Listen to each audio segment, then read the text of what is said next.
Hey everybody, it's April, and today I want to talk about why it's important not to let setbacks hold you back. So I'm going to switch around. Remember, I'm only switching around like every 30 seconds or every minute. You don't want to keep switching the whole time. So I'm going to start on forearms. If you're starting on forearms, wrap your hands around your biceps so you know you have the right distance between your arms. And then bring your forearms back out in front of you. You can interlace your fingers if you like. That does make it a little bit easier, I think. Pull your shoulders down your back, then lift your upper back, lift your chest, pull in your belly, come up on your toes, shift your weight forward slightly. The timer has begun. Woohoo! We are off to the races. Once you're in your plank though, do all of that again. So pressing into the floor again, broadening your upper back, actively pulling in your belly, tightening up your glutes, pressing your heels back. So everything is engaged, everything is activated. You're really working every muscle in your body. And that's one reason why you're planking. So we're coming up on 30 seconds. Woohoo! If that's your longest plank ever, good for you. Maybe you're trying to hold a little longer. Monday is a good day to add a little time to your plank. If that's your goal, it may not be. You may be content with whatever you're holding. Any amount of plank time really is better than no time. So I'm going to tell you that if you're doing 15 seconds, fabulous. I mean, that's more than most people are doing. You're still going to get benefits from it. I'm at 1 minute, so I'm going to switch to my hands. You don't have to switch if you don't want to. I just like switching around a little bit, especially on Mondays because I a lot of times don't plank on Saturday and Sunday. I didn't this weekend, so this is a good way to get back into it without holding on my hands for 5 minutes or my forearms. And anyway, so I want to talk about though how you don't want to let setbacks hold you back. I have a presentation I do as a motivational speaker, and it's called "It's Not Too Late," meaning it's not too late, no matter how old you are, to go after your dreams and goals. But one of the things I talk about in there is some of the setbacks that I've had in my life that I could have used as reasons not to handstand anymore or practice yoga or plank.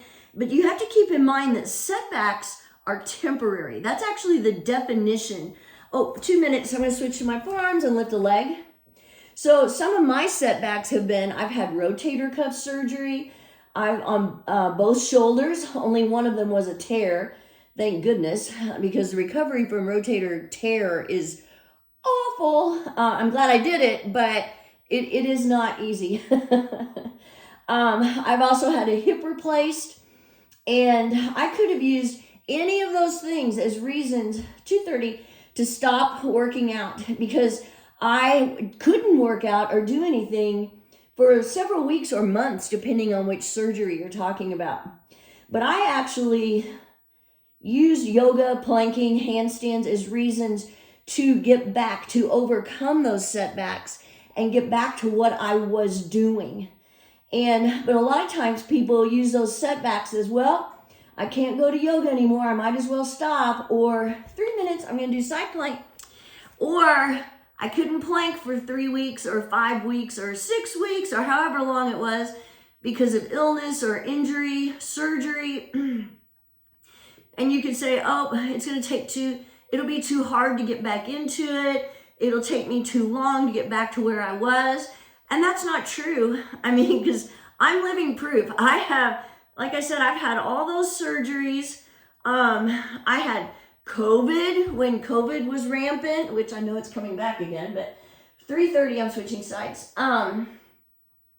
When I had COVID, it took me at least 3 weeks before I felt like myself again. But as soon as I did, I got right back into what I was doing. Now, I had to do some of it gradually, but I did. I didn't use that setback as a reason to hold me back.